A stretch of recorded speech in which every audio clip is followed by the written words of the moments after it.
نبی کریم صلی اللہ علیہ وسلم کی 7 قیمتی نصیحتیں۔ حضرت ابو ذر رضی اللہ تعالیٰ عنہ بیان کرتے ہیں کہ میرے خلیل نبی کریم صلی اللہ علیہ وسلم نے مجھے 7 چیزوں کا حکم دیا۔ نمبر 1، میں مساکین سے محبت کروں اور ان کے قریب رہوں۔ نمبر 2، اپنے سے کمتر کی طرف دیکھوں اور جو مجھ سے دنیا کے لحاظ سے برتر ہے اس کی طرف نہ دیکھوں۔ نمبر 3، رشتہ داروں سے صلح رحمی کروں اگرچہ وہ قطع رحمی کریں۔ نمبر 4، کسی سے کوئی چیز نہ مانگوں۔ نمبر 5، حق بات کروں اگرچہ وہ کڑوی ہو۔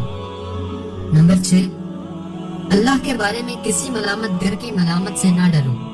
نمبر 7، لا حول ولا قوت الا باللہ کثرت سے پڑھا کروں کیونکہ یہ کلمات عرش کے نیچے خزانوں میں سے ایک خزانہ ہے۔